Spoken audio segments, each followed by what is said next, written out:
ಯಾವುದೇ ಗ್ಯಾರಂಟಿ ಇಲ್ಲ. ಮೊದಲನೇದಾಗಿ ನಮ್ಮ ಕೇಂದ್ರ ಸರ್ಕಾರದ ಮಂತ್ರಿಗಳು ಧರ್ಮೇಂದ್ರ ಪ್ರಧಾನ್ ಅವರು ರಾಜೀನಾಮೆ ನೀಡಲೇಬೇಕಾಗಿತ್ತು. ಅದು ಬಿಟ್ಟು ಟೆಲಿಗ್ರಾಮ್ ಬ್ಯಾನ್ ಮಾಡಿದ್ರು. ಎಲ್ಲ ದೇಶಗಳು ನಮ್ಮ ಮೇಲೆ ನಗ್ತಾ ಇದ್ದಾರೆ. What is the solution? ವಾಟ್ಸಾಪಲ್ಲೂ ಲೀಕ್ ಆಗ್ಬೋದು, ಫೇಸ್ಬುಕ್ ಒಳಗೂ ಲೀಕ್ ಆಗ್ಬೋದು, ಇನ್ಸ್ಟಾಗ್ರಾಮ್ ಒಳಗೂ ಲೀಕ್ ಆಗ್ಬೋದು. ಅದೆಲ್ಲ ಆದ್ಮೇಲೂ ಕೂಡ IF ನಮ್ಮ ಭಾರತೀಯ ಸೈನಿಕರಿಗೆ ಟ್ರಾನ್ಸ್ಪೋರ್ಟ್ ಏಜೆಂಟ್ ಮಾಡಿ ಅವರಿಗೆ ಪೇಪರ್ ಡೆಲಿವರಿಯ ಕೆಲಸವನ್ನು ವಹಿಸಿದ್ದಾರೆ. ಅವರಿಗೆ ಆಲ್ರೆಡಿ ಸಾಕಷ್ಟು ಕೆಲಸಗಳಿದಾವೆ ಬಾರ್ಡರ್ ಮೇಲೆ. ಎಂತಹ ಡಿಸ್ಟರ್ಬಿಂಗ್, ನಿಜವಾಗ್ಲೂ ಪ್ರತಿಯೊಂದು ನೀಟ್ ವಿದ್ಯಾರ್ಥಿಗಳಿಗೆ it is a very disturbing situation. 2021ರಿಂದ 2026 ತನಕ 100ಕ್ಕಿಂತ ಹೆಚ್ಚಾಗಿ ವಿದ್ಯಾರ್ಥಿಗಳು ಆತ್ಮಹತ್ಯೆಯನ್ನು ಪಡೆದಿದ್ದಾರೆ. ದಕ್ಷಿಣ ಭಾರತೀಯ ರಾಜ್ಯಗಳು 2024ರಲ್ಲಿ ಒಂದೇ ಒಂದು ಪ್ರಶ್ನೆ ಅವರು ಕೇಂದ್ರ ಸರ್ಕಾರದ ಮುಂದ್ಗಡೆ ಇಟ್ಟಿದ್ರು. ನಿಮಗೆ ನೀಟ್ ಎಕ್ಸಾಮ್ ಕಂಡಕ್ಟ್ ಮಾಡಲಿಕ್ಕೆ ಯಾವುದೇ ರಿಸೋರ್ಸ್ ಇಲ್ಲ ಅಂದ್ರೆ, ನಾವು ಖುದ್ದಾಗಿ ಸಂವಿಧಾನದಲ್ಲೂ ಬರೆದಿದೆ, ಪ್ರಜಾಪ್ರಭುತ್ವದಲ್ಲಿ ಈ ತರ ಫೆಸಿಲಿಟಿ ಇದೆ, ಖುದ್ದಾಗಿ ನಾವು ದಕ್ಷಿಣ ಭಾರತೀಯ ರಾಜ್ಯಗಳು ನಾವು ಕಂಡಕ್ಟ್ ಮಾಡ್ತೀವಿ ಅಂತ ಹೇಳಿದ್ವಿ. ಅದು ಆದ್ಮೇಲೂ ಕೂಡ ಇದ್ರದ್ದು ಪರಿಣಾಮ ನೋಡಿ. 2026ರಲ್ಲಿ ನಾಳೆ ಫಾರ್ ದ ಸೆಕೆಂಡ್ ಟೈಮ್, ಎರಡನೇ ಬಾರಿ 2 ಲಕ್ಷ ಕೋಟಿ ಹೆಚ್ಚಿಗೆ ವಿದ್ಯಾರ್ಥಿಗಳು ಮತ್ತೊಮ್ಮೆ ಪೇಪರ್ ಬರೀಲಿಕ್ಕೆ ಕುತ್ಕೊಂತಾ ಇದ್ದಾರೆ ನಾಳೆ. ಆಮೇಲೆ there is no guarantee paper leak ಆಗುತ್ತೋ ಆಗಲ್ವೋ.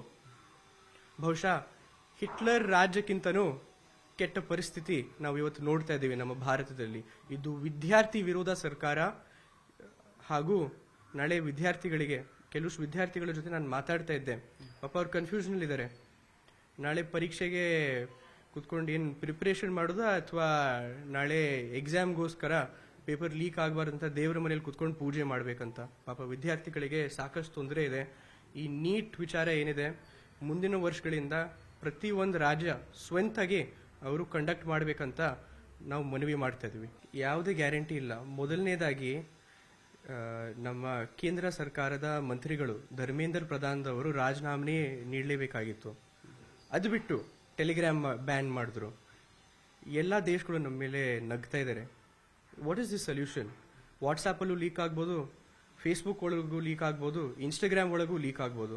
ಅದೆಲ್ಲ ಆದ್ಮೇಲೂ ಕೂಡ IF ನಮ್ಮ ಭಾರತೀಯ ಸೈನಿಕರಿಗೆ ಟ್ರಾನ್ಸ್ಪೋರ್ಟ್ ಏಜೆಂಟ್ ಮಾಡಿ ಅವರಿಗೆ ಪೇಪರ್ ಡೆಲಿವರಿಯ ಕೆಲಸವನ್ನು ವಹಿಸಿದ್ದಾರೆ. ಅವರಿಗೆ ಆಲ್ರೆಡಿ ಸಾಕಷ್ಟು ಕೆಲಸಗಳಿದಾವೆ ಬಾರ್ಡರ್ ಮೇಲೆ. ಎಂತಹ ಡಿಸ್ಟರ್ಬಿಂಗ್, ನಿಜವಾಗ್ಲೂ ಪ್ರತಿಯೊಂದು ನೀಟ್ ವಿದ್ಯಾರ್ಥಿಗಳಿಗೆ it is a very disturbing situation. 2021ರಿಂದ 2026 ತನಕ 100ಕ್ಕಿಂತ ಹೆಚ್ಚಾಗಿ ವಿದ್ಯಾರ್ಥಿಗಳು ಆತ್ಮಹತ್ಯೆಯನ್ನು ಪಡೆದಿದ್ದಾರೆ. ದಕ್ಷಿಣ ಭಾರತೀಯ ರಾಜ್ಯಗಳು 2024ರಲ್ಲಿ ಒಂದೇ ಒಂದು ಪ್ರಶ್ನೆ ಅವರು ಕೇಂದ್ರ ಸರ್ಕಾರದ ಮುಂದ್ಗಡೆ ಇಟ್ಟಿದ್ರು. ನಿಮಗೆ ನೀಟ್ ಎಕ್ಸಾಮ್ ಕಂಡಕ್ಟ್ ಮಾಡಲಿಕ್ಕೆ ಯಾವುದೇ ರಿಸೋರ್ಸ್ ಇಲ್ಲ ಅಂದ್ರೆ, ನಾವು ಖುದ್ದಾಗಿ ಸಂವಿಧಾನದಲ್ಲೂ ಬರೆದಿದೆ, ಪ್ರಜಾಪ್ರಭುತ್ವದಲ್ಲಿ ಈ ತರ ಫೆಸಿಲಿಟಿ ಇದೆ, ಖುದ್ದಾಗಿ ನಾವು ದಕ್ಷಿಣ ಭಾರತೀಯ ರಾಜ್ಯಗಳು ನಾವು ಕಂಡಕ್ಟ್ ಮಾಡ್ತೀವಿ ಅಂತ ಹೇಳಿದ್ವಿ. ಅದು ಆದ್ಮೇಲೂ ಕೂಡ ಇದ್ರದ್ದು ಪರಿಣಾಮ ನೋಡಿ. 2026ರಲ್ಲಿ ನಾಳೆ ಫಾರ್ ದ ಸೆಕೆಂಡ್ ಟೈಮ್, ಎರಡನೇ ಬಾರಿ 2 ಲಕ್ಷ ಕೋಟಿ ಹೆಚ್ಚಿಗೆ ವಿದ್ಯಾರ್ಥಿಗಳು ಮತ್ತೊಮ್ಮೆ ಪೇಪರ್ ಬರೀಲಿಕ್ಕೆ ಕುತ್ಕೊಂತಾ ಇದ್ದಾರೆ ನಾಳೆ. ಆಮೇಲೆ there is no guarantee paper leak ಆಗುತ್ತೋ ಆಗಲ್ವೋ.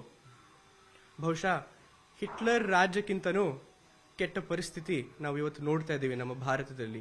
ಇದು ವಿದ್ಯಾರ್ಥಿ ವಿರೋಧ ಸರ್ಕಾರ. ಹಾಗೂ ನಾಳೆ ವಿದ್ಯಾರ್ಥಿಗಳಿಗೆ, ಕೆಲವು ವಿದ್ಯಾರ್ಥಿಗಳ ಜೊತೆ ನಾನು ಮಾತಾಡ್ತಾ ಇದ್ದೆ, ಪಾಪ ಅವ್ರು ಕನ್ಫ್ಯೂಷನ್ ಇದ್ದಾರೆ. ನಾಳೆ ಪರೀಕ್ಷೆಗೆ ಕುತ್ಕೊಂಡು ಏನು ಪ್ರಿಪರೇಷನ್ ಮಾಡೋದಾ ಅಥವಾ ನಾಳೆ ಎಕ್ಸಾಮ್ಗೋಸ್ಕರ ಪೇಪರ್ ಲೀಕ್ ಆಗಬಾರ್ದಂತ ದೇವರ ಮನೇಲಿ ಕುತ್ಕೊಂಡು ಪೂಜೆ ಮಾಡ್ಬೇಕಂತ. ಪಾಪ ವಿದ್ಯಾರ್ಥಿಗಳಿಗೆ ಸಾಕಷ್ಟು ತೊಂದರೆ ಇದೆ. ಈ ನೀಟ್ ವಿಚಾರ ಏನಿದೆ, ಮುಂದಿನ ವರ್ಷಗಳಿಂದ ಪ್ರತಿಯೊಂದು ರಾಜ್ಯ ಸ್ವಂತಾಗಿ ಅವರು ಕಂಡಕ್ಟ್ ಮಾಡಬೇಕಂತ ನಾವು ಮನವಿ ಮಾಡ್ತಾ ಇದೀವಿ.